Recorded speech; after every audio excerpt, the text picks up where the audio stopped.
Master YouTube ચેનલમાં સ્વાગત છે તમામ વિદ્યાર્થી મિત્રોનું। અહીંયા તમે જોઈ શકો છો એમ પીએસઆઈ છે એમની પ્રોવિઝનલ આન્સર કી છે એ જાહેર થઈ ચૂકી છે। ઘણા બધા મિત્રો પ્રશ્ન એવા હતા, સાચું કહેજો કે તમને જવાબે નહોતા મળતા, ક્યાંથી પ્રશ્ન પૂછ્યો એ ખબર નહોતી, એમના જવાબ જે છે એ આપણને આપી દેવામાં આવ્યા છે। આજે મિત્રો આપણે સરસ મજાની બે વાત કરીશું। એક કે પ્રોવિઝનલ આન્સર કી જે છે તમારે કઈ રીતે ડાઉનલોડ કરવી, અને બીજું કે જો તમારે કઈ વાંધા અરજી છે, તમને પ્રશ્નનો જવાબ છે એ ખ્યાલ છે અને કદાચ ખોટો આપેલો છે આ પ્રોવિઝનલ આન્સર કીમાં, તો એના માટે તમે વાંધા અરજી કરી શકો છો। તમારે બે જવાબ આવતા હોય તો પણ વાંધા અરજી કરી શકો છો, પ્રશ્ન ખોટો હોય એકદમ અથવા તો આન્સર ખોટા હોય તો પણ તમે વાંધા અરજી કરી શકો છો। તો કઈ રીતે વાંધા અરજી કરવી, અપ ટુ ડેટ માહિતી મિત્રો તમને અહીંયા આપીશ, ધ્યાન કરો। સૌથી પહેલા કઈ રીતે તમારે પ્રોવિઝનલ આન્સર કી ડાઉનલોડ કરવી એના વિશે વાત કરીએ તો પ્રથમ મિત્રો તમારે ગૂગલ અથવા તો ક્રોમ ની અંદર જવાનું છે અને ત્યાં તમારે જીપીઆરબી ખાલી લખશો એટલે ક્લિક કરશો એટલે વેબસાઈટ એની આવી જશે આવી રીતે આખી, ગુજરાત પોલીસ રિક્રુટમેન્ટ બોર્ડ ની આવી આખી વેબસાઈટ આવી જશે। એની ઉપર મિત્રો તમે ક્લિક કરશો એટલે જુઓ ત્યાં તમને આ ક્લિક કરશો એટલે 30 તારીખની જે અપડેટ છે એની અંદર લખેલું છે કે પ્રોવિઝનલ આન્સર કી વિશે, તો એની અંદર ક્લિક કરશો એટલે આ રીતનું કંઈક આખું પેજ ખુલશે। જો એમાં આખી સૂચનાઓ પણ આપેલી છે, હું મારા મોબાઈલ ની અંદર જોઉં છું, તમારે ત્યાં જોવાનું છે, બરાબર। જો શું કીધું છે તો પ્રોવિઝનલ આન્સર કી જો તમારે ડાઉનલોડ કરવી છે તો જો પહેલા સૂચનાઓ આપેલી છે, સૂચના તમારે વાંચી લેવાની અને પ્રોવિઝનલ આન્સર કી નીચે લખેલું છે પ્રોવિઝનલ આન્સર કી જોવા માટે અહીં ક્લિક કરો, પીળા અક્ષર અને અંદર લાલ છે, બરાબર છે। જો પછી નીચે તમે જો તો ઓનલાઈન વાંધા રજૂ કરવા માટે આ બે વિકલ્પ આપેલા છે, એમાં ઉપરનો વિકલ્પ તમે આપશો એટલે પ્રોવિઝનલ આન્સર કી કંઈક આ રીતની આખી તમારે ખુલી જશે અને તમારે કંઈક વાંધા અરજી કરવી છે તો એના માટે તમારે નીચે ઓનલાઈન વાંધા અરજી રજૂઆત કરવા માટે અહીં ક્લિક કરો, એની અંદર તમારે ક્લિક કરવાનું છે એટલે કંઈક જુઓ આવું પેજ ખુલશે તમારી સામે, આવું પેજ ખુલશે। એની અંદર જુઓ લખેલું છે Gujarat police recruitment board provisional answer key અંગે ઉમેદવારના વાંધા સૂચનો, જેની અંદર જે પહેલી લાઈન છે એની અંદર તમારે ક્લિક કરશો એટલે આ રીતનું કાંઈક જીપીઆરબી 2026-25/1 અન્વયે આવું લખેલું આવી જશે, એ સિલેક્ટ કરી લેવાનું છે। પછી તમારે બીજી જે લીટી છે એની અંદર તમારે તમારો જો લખ્યું છે enter your written a test number એટલે કે રોલ નંબર અથવા તો સીટ નંબર, જે તમે લેખિત એક્ઝામ આપી છે એનો સીટ નંબર કે રોલ નંબર તમારે ત્યાં લખવાનો છે। પછી નીચે 3 ખાના લાઈનમાં આપ્યા છે, એની અંદર પહેલામાં જુઓ તો તમારે તમારી જન્મ તારીખ આ રીતે સિલેક્ટ કરવાની છે, બીજાની અંદર આવી રીતે તમારે મહિનો સિલેક્ટ કરવાનો છે અને ત્રીજાની અંદર આવી રીતે તમારે તમારું વર્ષ સિલેક્ટ કરવાનું છે, જે હોય એ આ રીતે તમારી બર્થડે નાખવાની છે। પછી કેપ્ચા નીચે જુઓ લીલા અક્ષરે આપ્યા છે, એ બાજુમાંથી કેપ્ચા નાખી દેવાના અને પછી તમારે સબમિટ આપવાનું છે, લોગિન આપવાનું છે, એટલે સરસ મજાનું આવું પેજ તમારી સામે ખુલી અને આવી જશે। જોઈ લો સરસ મજાનું પેજ ખુલ્યું છે।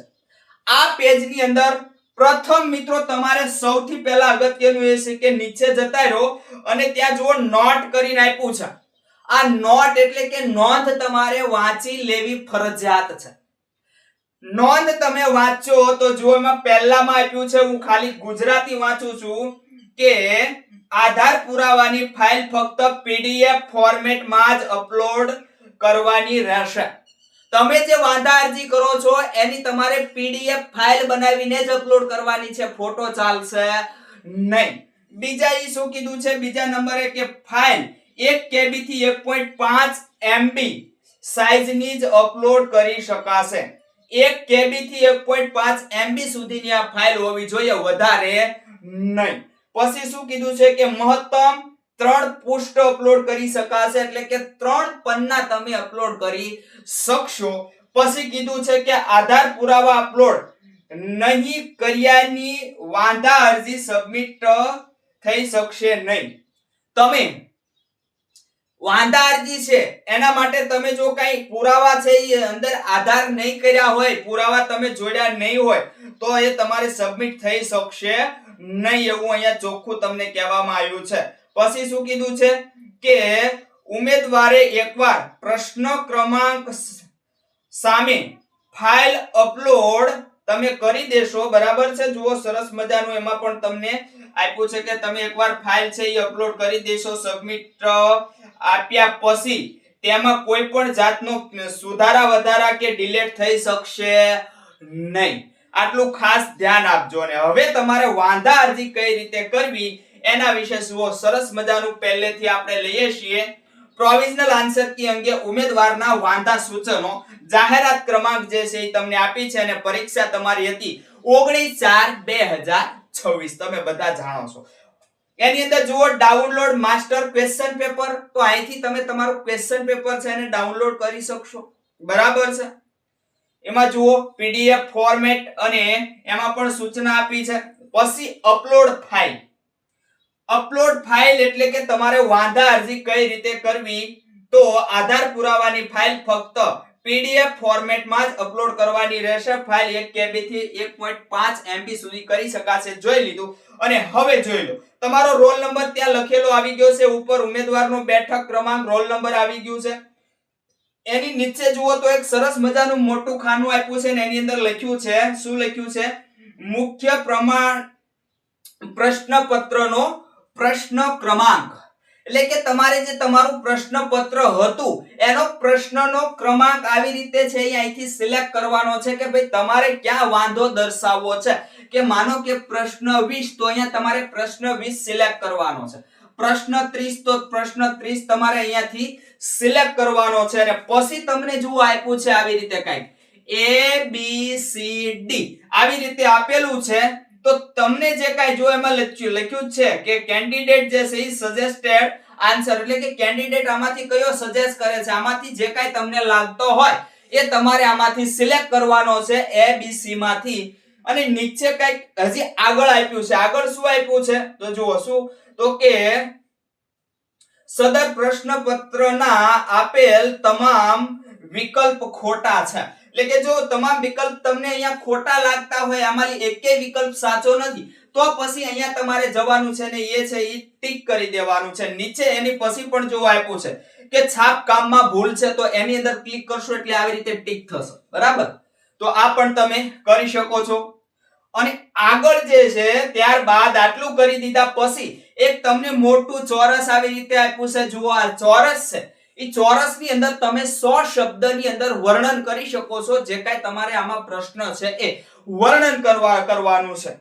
ત્યારબાદ આગળ જે છે એ જુઓ સંદર્ભ માહિતી સ્ત્રોત નકલ બિડાણ એવું કંઈક તમને આપ્યું, નકલ બીડવી. એની અંદર શું કરવાનું છે કે નેમ ઓફ બુક, કે જે તમે અહીંયા પ્રશ્ન છે એની સામે વાંધો ઉઠાવ્યો છે તો એની અંદર તમારે બુક છે એ બુકનું નામ જે છે એ દર્શાવવું પડશે. બુકનું નામ કે ધોરણ 10 જે કઈ બુક છે એ, બરાબર, સામાજિક વિજ્ઞાન છે, મેથ છે, એનું આ બુકનું નામ લખવાનું છે તમારે. જુઓ પછી એનો પેજ નંબર લખવાનો છે, એની પછી જ પેજ નંબર આપેલો છે તો પેજ નંબર લખવાનો છે નીચે. પછી એની ઓથોરાઇઝ કોનું છે, આ પુસ્તક છે એ કોનું છે, એની ઓથોરાઇઝ કે ભાઈ પાઠ્ય પુસ્તક છે ગાંધીનગરનું છે, ઘણા બધા હોય છે આપણે, બરાબર. પાઠ્ય પુસ્તક તો એનો આધાર પુરાવો, કરંટ અફેર્સ હોય તો કે ભાઈ પેપર, ન્યૂઝપેપરો જે કઈ હોય એ ન્યૂઝપેપર છે. પછી ઘણું બધા આ મેગેઝિનો હોય છે તો એનો તમારે પુરાવો છે અહીંયા ઓથોરાઇઝ લખવાનું છે. પછી name and address of publisher, કે જેણે આ બુક છે એ બનાવેલી છે એનું નામ અને એડ્રેસ લખવાનું છે એની અંદર તમારે. પછી યોર પબ્લિકેશન, બરાબર, શું લખ્યું છે, યોર પબ્લિકેશન, એની અંદર જે પબ્લિકેશન છે એ તમારે દર્શાવવાનું રહેશે. પછી એની વેબસાઇટ હોય તો વેબસાઇટ લખવાની છે, વેબસાઇટ મોટે ભાગે હોય ને હોય, બરાબર છે. અને પછી ફાઇલ, ચોઈસ ફાઇલ લખ્યું છે, ત્યાં તમારે ફાઇલ એટલે કે પીડીએફ, આપણે હમણાં જ વાત થઈ પીડીએફ 1 KB થી 1.5 MB સુધીની પીડીએફ બનાવવાની છે અને 3 પન્ના જેટલી હોવી જોઈએ, વધારે વધારે. આ રીતે તમારે કોઈ પણ રીતે પીડીએફ જે છે એ બનાવી અને ચોઈસ ફાઇલ ની અંદર ક્લિક કરશો એટલે એની અંદર આ રીતે કંઈક ખુલશે અને એની અંદર અપલોડ કરી દેવાની છે. જુઓ પછી લખ્યું છે અપલોડ એન્ડ સબમિટ છે છેલ્લે, એને તમે સબમિટ આપશો એટલે સરસ મજાનો આ જે કાંઈ તમારો ક્વેશ્ચન છે એ જતો રહેશે ભરતી બોર્ડ આગળ.